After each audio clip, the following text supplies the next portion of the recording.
Bonjour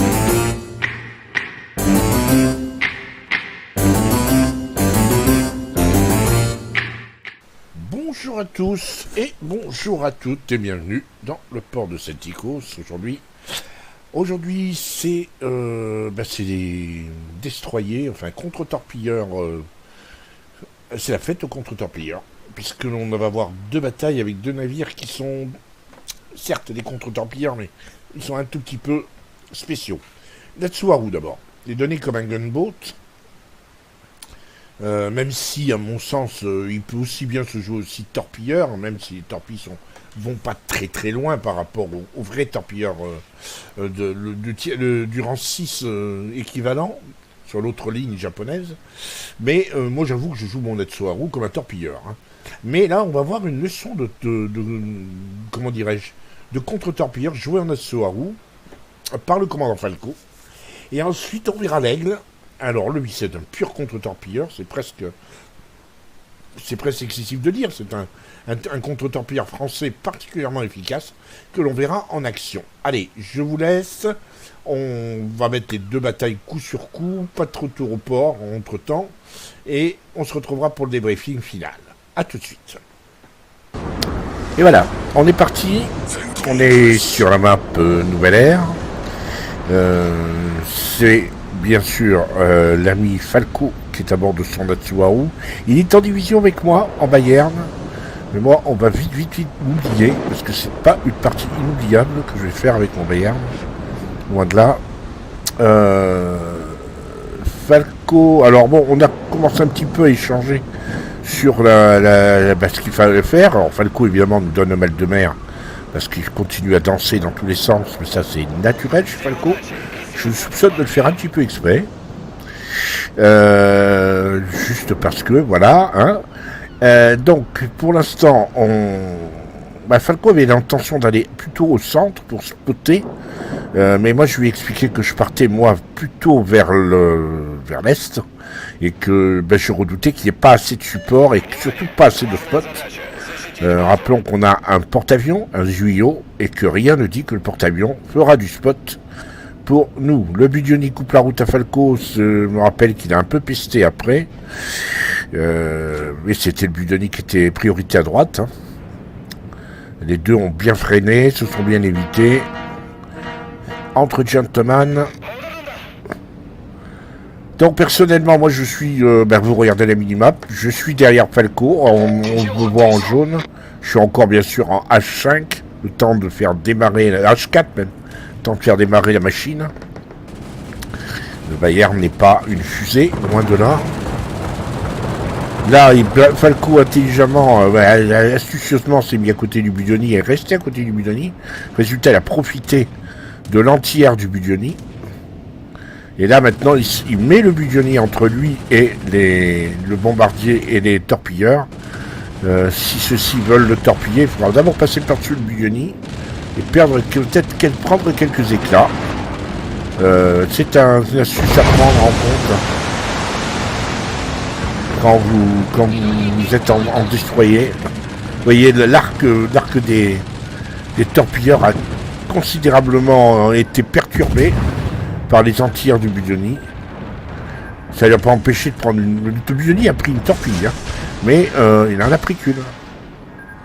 Et Falco, lui, a été très bien protégé. Il a lancé ses torpilles. Il regarde comment est le Budioni. Visiblement, il a pris une inondation. Il est en train de prendre très cher.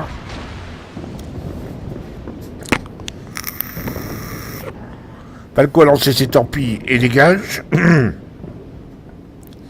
Il a visé la smoke. Et vous voyez que le Budioni, terminé. Loma, et le Budioni, je ne sais pas ce qui lui est arrivé, il s'est resté sur place, il n'a pas cherché à se défendre, rien du tout. Loma a pu finir tranquillement au canon. Falco a raté le Monaghan. Alors, on l'a pas dit, hein, mais les torpilles sont à 6 km, les torpilles de Natsuharu, alors que ces canons ont une portée de un peu moins de 10 km.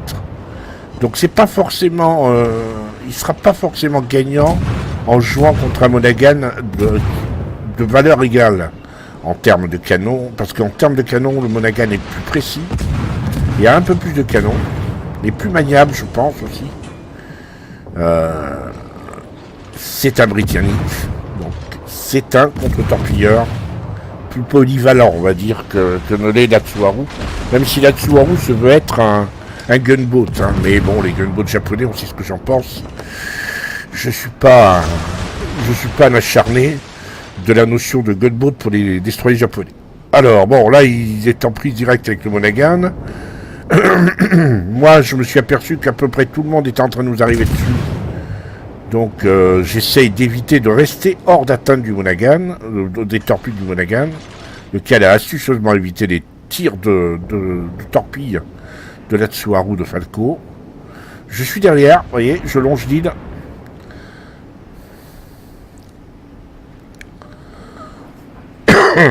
Alors, oui, bon, parce qu'on va quand même faire place à un Graf-Spee à Normandie, un Bayern, je crois qu'il y a un autre croiseur dans le coin. Falco, lui, n'a pas oublié le Monaghan, il reste dessus. Même si là, il y a les torpilleurs du porte-avions qui nous arrivent dessus. Il y a quand même beaucoup de monde, hein. On est 3 plus 2 destroyers, plus Falco sur destroyer, qui lui veut sortir le Monaghan à tout prix. Monaghan qui est un peu bitché là, qui fait un peu n'importe quoi, bah voilà quoi, Falco va tranquillement le terminer. Non, c'est pas lui, c'est Dallas qui est un peu piqué, à l'autre bout de la map là-bas, enfin pas à l'autre bout de la map, mais bon, du milieu de la map.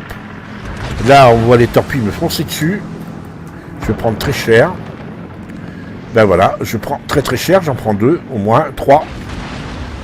Évidemment, aucune couverture aérienne, parce que les porte-avions utilisent leurs chasseurs pour protéger leurs avions, leur force de frappe.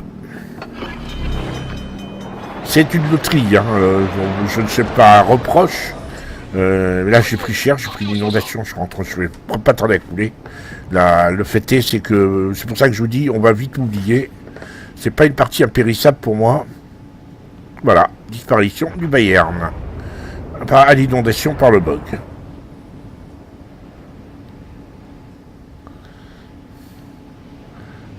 Pas de protection. D'ailleurs, c'est ce que je lui dis. Pas de protection, merci pour le non-support. Il faut dire que je peux accepter sur une bataille ce genre de principe. Je l'accepte beaucoup moins quand c'est récurrent. Sur 10 batailles en cuirassé, 10 fois, vous faites agresser par un porte-avions ennemi sans aucune protection. Ça devient extrêmement fatigant. Je veux bien accepter que le porte-avions ait autre chose à faire, que le gars débute, que le gars il ait d'autres tactiques, il ait d'autres priorités. C'est tout à fait normal. Mais qu'il n'ait jamais la priorité de protéger les porte-avions de son équipe, ça, je le conçois un petit peu moins. Allez, on revient sur la partie de Falco, parce que c'est quand même lui le héros. Donc là, vous voyez qu'il y a des navires du flanc hein, qui nous ont un petit peu bananés. Eh bien, ils restent assez loin. Ils savent qu'il y a l'Atsuharu. Comme tout bon joueur de cuirassé et de croiseur, ils ne se sont absolument pas intéressés sur l'aspect technique de l'Atsuharu. Ils ne savent pas la porter. Donc ils restent grosso modo à 8-10 km. Donc il faut que l'Atsuharu raccourcisse sa distance. Fort heureusement pour lui, il n'y a plus de destroyer pour le spotter. Et comme il a grosso modo une ligne de spot qui est équivalent à sa portée de torpille, c'est-à-dire à peu près 6 km, il est relativement tranquille. Il est repéré à 5,8 pour être précis. Donc comme il a les portées de torpille à 6 km, ça lui laisse une marge de manœuvre de 200 mètres. C'est très peu. Allez, c'est parti sur le Bayern. Et il décroche très vite. Il a même lancé le boost. Ça n'empêche pas d'être repéré, bien sûr. Le Bayern fait un joli tir, d'ailleurs. Mais le Bayern fait un tout droit. Ah, pas tout à fait, là. Il essaie de tourner désespérément, barre à droite, tout ce qu'il peut. Mais 2, 3... Et voilà, 5 torpilles au but. frappe dévastatrice. Ben, il en a été dépopé. Et là, bien sûr, ça va inévitablement angoisser tout le monde en face. Alors, par contre, ce qu'on voit pas, c'est Loma. Loma est dans le coin. Il ferait bien de se méfier parce que Loma, même si ne sortirait pas en une salle, Loma a la possibilité vraiment de faire baisser. Le voilà, Loma. Très bien. Il est en train de s'enfuir lui aussi. Les rouges ont définitivement décidé d'abandonner ce flanc, de ne pas pousser sur ce flanc. Alors, pour deux raisons. D'abord parce qu'ils ont probablement un petit peu peur d'Atsuo, et qu'ils ne le voient pas, et il sait bien jouer avec sa furtivité, Falco. Et deuxièmement parce que la flotte verte a poussé de l'autre côté, sur l'autre flanc, et est en train de caper. Donc ils retournent protéger leur base, tous, sauf le Bog, qui lui continue sur sa lancée. Et là, Falco, croyez-moi, il l'a vu. Vous pouvez être tranquille. Voilà, il a ralenti. Et il s'est dit, je vais pas bouger. Je vais attendre que les gens passent devant le Bog. Le Bog, il va continuer sa route. Et je vais me faire un Bog. Gratos.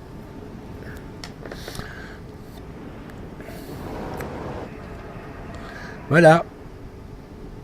Il ne voyait bien qu'il ne tire absolument pas. Par contre, il a un petit peu peur d'être vu par les torpilleurs.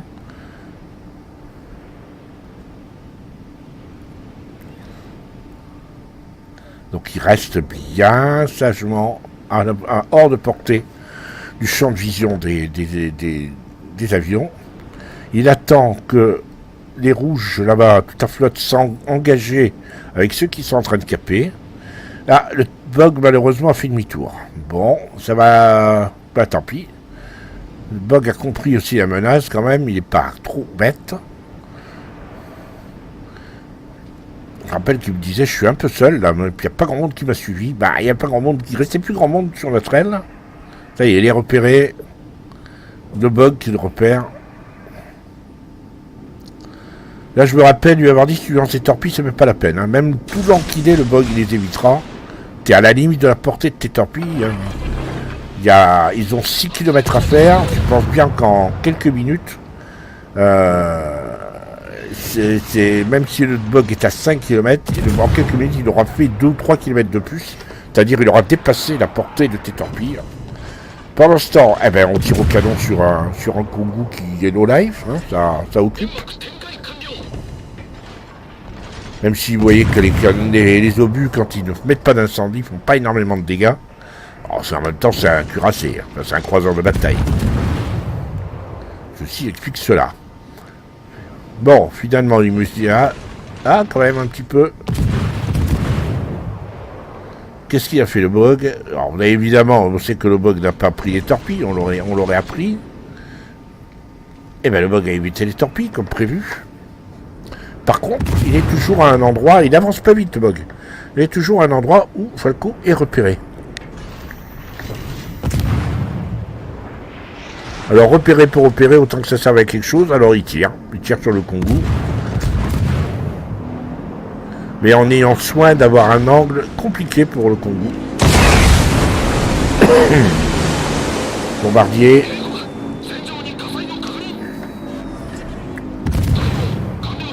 Finalement, il décide de se mettre sur le Bog. Au canon. Il y a moyen de faire quelques citas. Il y a plus moyen là de faire des citas d'ailleurs quand on est en DD. Et bien sûr finir le Kongu qui brûle. Voilà. Il l'a sorti au canon, mais c'est lui qui avait mis un incendie.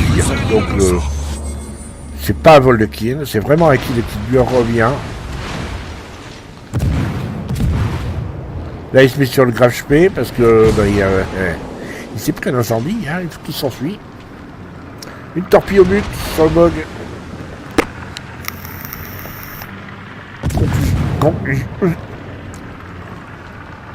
Voilà. Pas facile. Conclusion. Quand vous êtes à la poursuite d'un Bog, attendez pour lui tirer dessus d'être à environ 4 km. Parce que même avec la vitesse du Bog, même s'il s'enfuit par rapport à la course de nos torpilles. Il ira pas assez vite, les torpilles le rattraperont avant les 6 km fatidiques. Et voilà, on coule un grave spé au canon, voilà.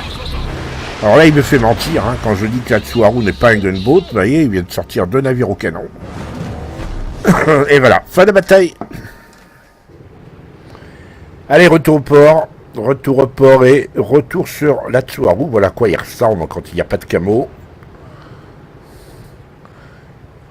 Hein. 2 tourelles doubles qui font pas mal, qui sont ouais, mais je suis pas fan, moi. Bon, c'est tout. Hein. Donc c'est une victoire. 5095 points d'XP, 255 points d'XP libre, une frappe, l'achievement de frappe dévastatrice, 63 coups au but, 6 torpilles pour 4 inondations, c'est pas mal, 3 navires détruits, 4 incendies sur les 63 coups au but, ce qui est un bon ratio malgré tout. Il a repéré 3 navires. Il finit premier très nettement avec 1443 points d'XP, 200 points de plus qu'un excellent New York, tier 5, bravo à lui. En termes de navires, alors il a coulé le Bayern, le Kongu et le Graf Spee. Le Bayern, il lui a mis 50 000, il lui a enlevé 50 000 de dégâts, mais vous avez vu, c'était une vraie frappe dévastatrice. Le Kongu, 12 000, essentiellement au canon. Le Graf Spee, 4 000, pareil au canon. Monaghan, 10 000, il aurait mérité de l'avoir, comment dirais-je, au bout de son canon, de le sortir, parce que c'était vraiment sa cible privilégiée. Et 10 000 sur le bog, c'était pas mal, essentiellement une torpille qui a fait beaucoup de dégâts. Il a tanké pour 713 000, ce qui est tout à fait honorable pour un destroyer de ce rang-là. Il a parcouru 66 km quasiment, ça aussi c'est très honorable. En termes de dégâts au canon, c'est surtout d'AHE, 22 398 pour être précis. Il a tiré 127 obus, il a touché 63 fois, soit un ratio quasiment parfait de 1 sur 2. 30 torpilles lancées, 6 sont touchés, donc 1 sur 5, pour 58 000 de dégâts. Pour le reste, c'est 7 000 d'incendie, puisque l'inondation, c'est dérisoire, c'est 671 000. C'est une excellente bataille en Atsuharu. Il y a beaucoup mieux, c'est évident, mais on a vu un Atsuharu très opportuniste et capable effectivement de tirer son épingle du jeu et de faire peur à toute une flotte malgré tout, ce qui est quand même pas banal.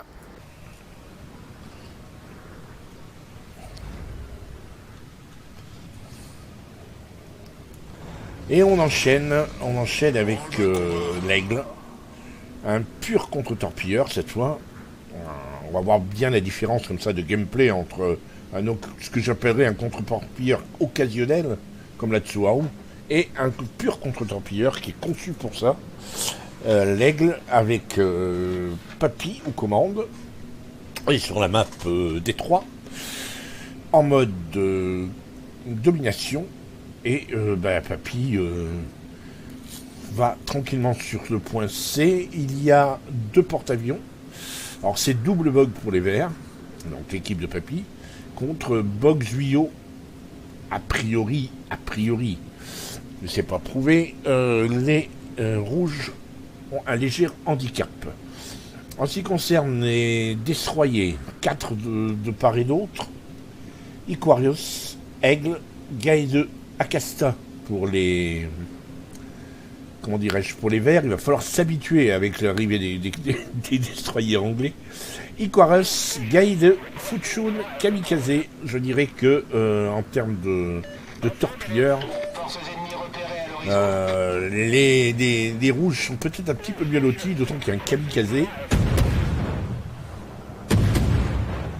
Alors, l'aigle est donné comme un pur contre-torpilleur, un vrai chasseur de destroyers.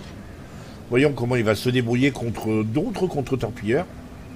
Et potentiellement contre le Kamikaze, s'il le croise. Je ne sais pas s'il va le croiser, je n'ai pas regardé la vidéo. Donc, pour l'instant, c'est le Fuchun.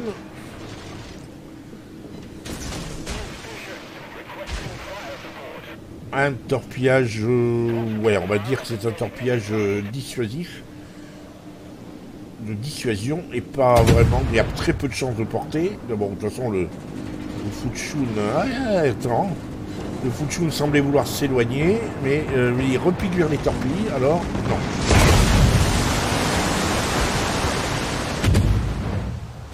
Tentative de bombardement du Juyo, je pense que c'est le Juyo qui est là. Oui, c'est le Juyo.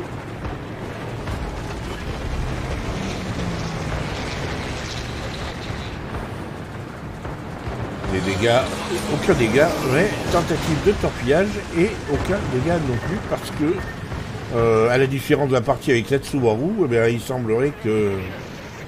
Ben non, bon, c'est vrai, si. Le porte-avions allié a protégé son destroyer, et ça, bravo à lui. Un Gaïde qui sort le Fuchun, pour l'instant tout va bien. L'Aigle reste relativement discret, c'est un navire qui n'est pas très discret, et doit donc naviguer véritablement comme un mini-croiseur, plus qu'en avant-garde. Pas prudent. Le Gaïde qui est resté dans son cap, lui c'est pas prudent par contre. Il n'a aucun support. Cuirassé ne l'aide pas vraiment.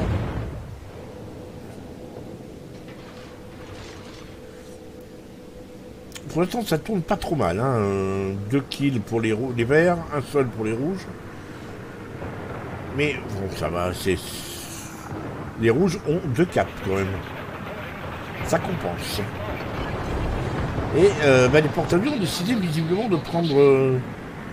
de planter la tente du côté sud, parce qu'ils envoient des avions à tour de bras. Ils veulent gagner la bataille du sud pour s'imposer ensuite au centre, je présume.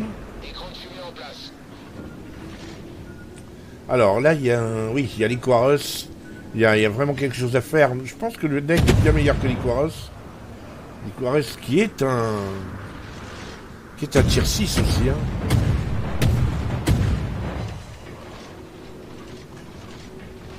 Ouais, Papy ne s'occupe pas d'Iquarus.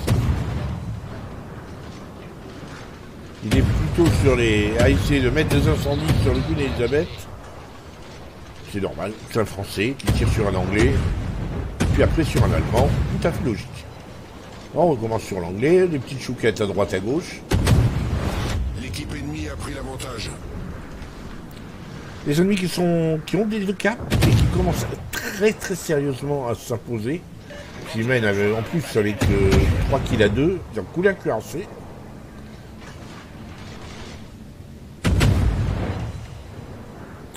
Donc là, ça commence à sentir un peu de roussi. Alors pour l'instant, Papy est vraiment sur ces 2 cuirassés. Être obligé de sortir, attention. La smoke s'arrête. Et il remet un incendie, son second incendie. Coup d'Elisabeth qui commence à prendre cher, le Koenig qui n'est pas forcément au mieux non plus, et qui brûle.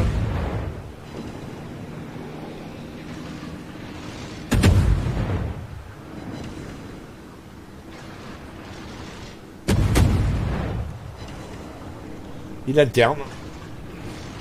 Il surveille aussi, de voir s'il y a moyen de faire quelque chose sur le Koenig, mais le Koenig ne brûle plus, j'ai l'impression. Il lui reste très peu de points de vie. Voilà, il a réussi à remettre un incendie sur le Queen Elizabeth. Parfait.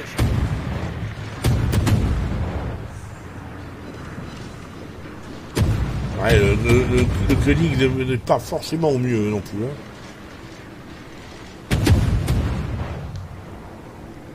Ils sont en train de perdre à toute allure des points de vie.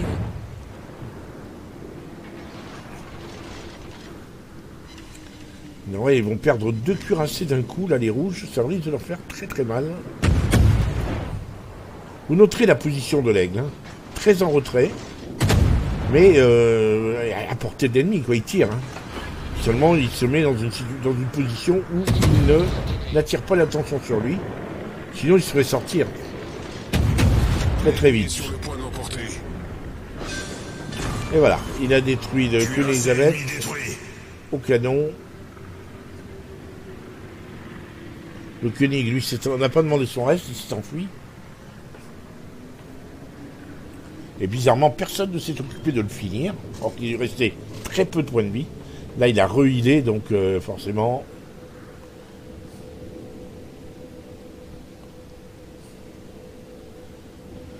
Allez, j'ai l'impression que Papy a décidé d'aller finir le Koenig. D'une manière ou d'une autre, il faut qu'il trouve le moyen de le terminer, de lui remettre des incendies. Mais là, il est tout seul. Les Verts qui sont en train de recapesser, ils font bien parce qu'il y a 400 points d'écart quand même. 400 points d'écart, ils ont un kill en moins. C'est vraiment pas gagné comme bataille. Je crois que Papy a décidé d'aller chercher B. Ce serait une bonne chose, oui, parce que ils ont besoin d'un générateur de points. Il n'y a que B qui n'est pas contesté pour l'instant. B qui pourrait être surveillé par le porte-avions, mais ça n'a pas l'air d'être le cas.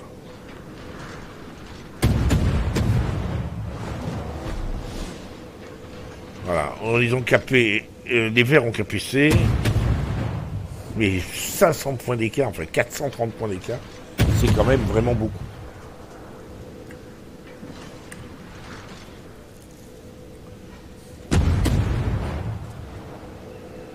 Ah, Kamikaze, ça c'est une proie facile. Kamikaze qui s'est mis, qui veut se mettre dans sa roue, vite, qui tourne, faut sortir très très vite, avec 2 canons. Voilà, bravo. Alors là, c'est juste parfait. Destroyer ennemi envoyé par le fond. Il n'a pas collé le Koenig, mais là, il a eu le Kamikaze qui était venu du contester B. C'est quand même son deuxième kill, mine de rien. 44 000 de dégâts, pratiquement tout au canon.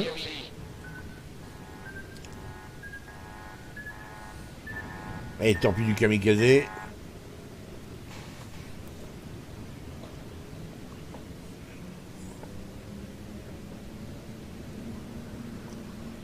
Et un cap qui va permettre tout doucement aux Verts de remonter.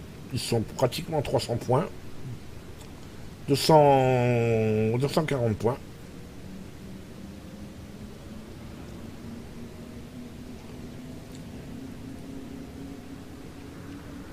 Alors, est-ce qu'il reste du monde au sud? Il reste un destroyer au sud. Et il reste un croiseur, un Loma, qui est planqué. Je demande d'ailleurs ce qu'il fait là, mais bon. Papy l'a vu. Il va peut-être aller le chercher à la torpille.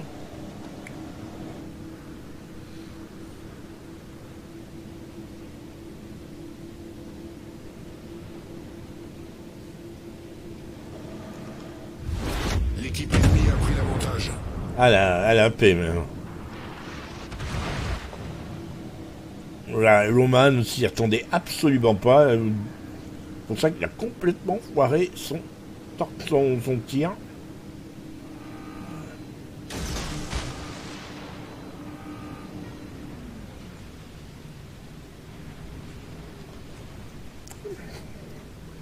Torpille, alors en plus il y a le porte-avions qui est pas très loin.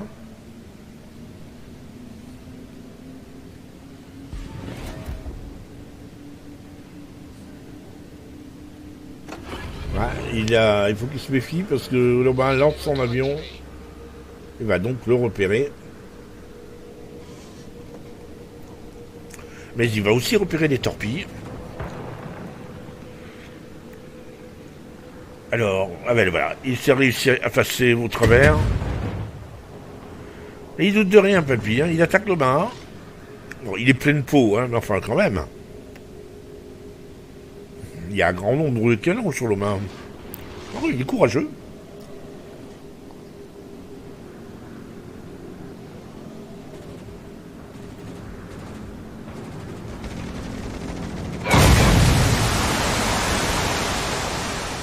Voilà, l'hommage qui vient de finalement faire demi-tour. Il accepte le combat.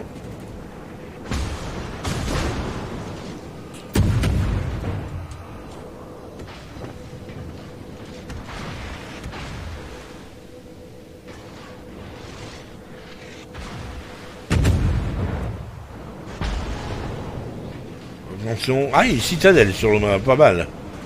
Thomas aussi a des torpilles. Attention.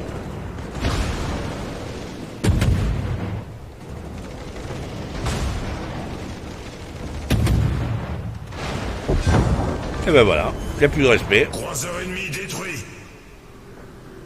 La bataille est en train de changer d'arme, ils ont 15 points d'avance maintenant. Alors, là, la question de dilemme, est-ce qu'il faut aller chercher le porte-avions? Probablement pas, il va être sorti par l'autre destroyer survivant, enfin l'un des autres destroyers survivants. En l'occurrence, c'est un Gae-2. Je présume que le Gae-2 va sortir le porte-avions. Donc l'idée, c'est d'aller chercher tout à la fois le Cap A et peut-être Queen Elizabeth. Voilà, le Gae-2 a sorti le bog. Il a fait 3 caps, 3 kills, un cap. Il a fait une partie très très positive. Hein. Et vous avez remarqué, dans un navire, un cas de comme l'Aigle, qui est un navire très peu furtif, toute la première partie a été une partie extrêmement prudente, extrêmement cachée, on va dire. Il a été, comment dirais-je, il a évité d'attirer le focus, il était au milieu de la flotte et il tirait. Ah, évidemment, si vous ne pouvez pas présumer qu'on ne lui tirerait pas dessus. En fait, il a tanké que pour 264 000, c'est pas beaucoup. Mais c'est le but du jeu, c'est un DD. Un joli jeu de torpille là qui risque de toucher le Queen Elizabeth.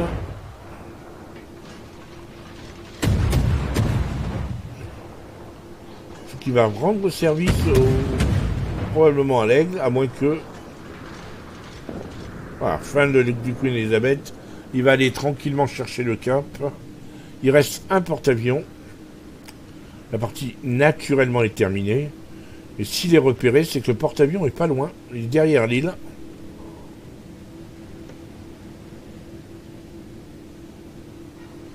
Ouais, il est plus... Ah non, il est de l'autre côté.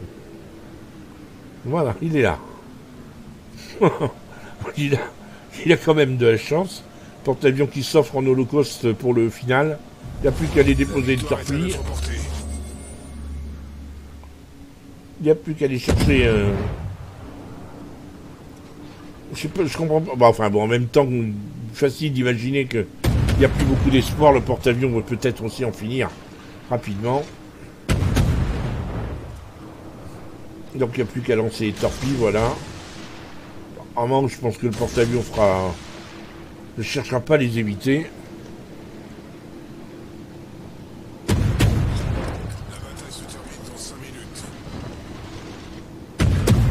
Je regarde sa course, il semble pas changer de course. Il fait son tout droit.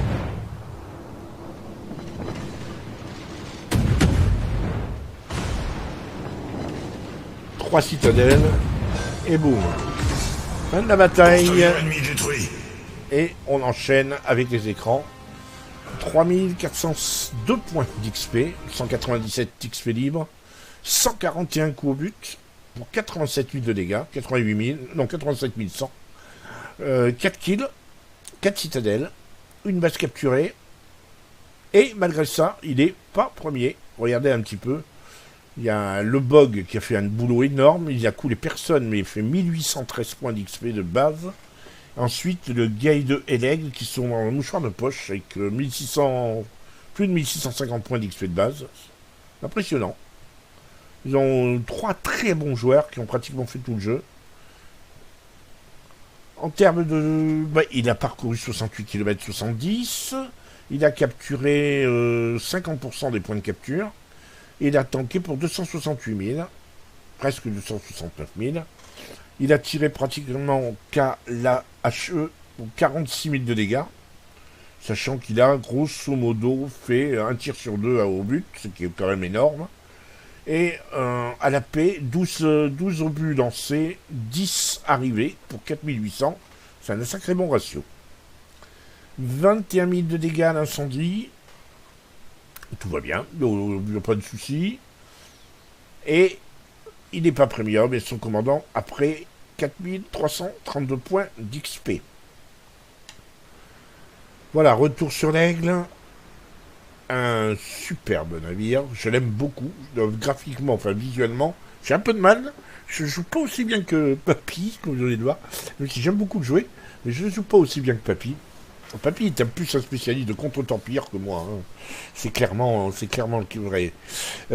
Donc, retour sur l'aigle. J'espère que cette vidéo vous aura plu. On a vu clairement comment jouer en étant mariole, comment jouer les contre-torpilleurs. On a vu que dans les deux cas, ben, il fallait pas hésiter à être d'abord furtif, à jouer. Dans le cas de Falco, c'est plus sur la furtivité, un positionnement stratégique. Pour Papy, on est plus dans se mêler à la flotte, jouer comme un petit croiseur, et jouer du canon en permanence, avant ensuite d'aller, une fois qu'il est l'un des derniers survivants, là il devient un tout petit peu plus le roi du pétrole. C'est beaucoup plus facile pour lui de jouer, d'aller chercher les câbles, d'aller torpiller, etc. Je retiens quand même qu'il a sorti un Oma au canon. Voilà, j'espère que cette vidéo vous aura plu. Je vous dis à très bientôt. N'hésitez pas à liker, n'hésitez pas à commenter. Et puis, bah, à très bientôt, si vous le voulez bien.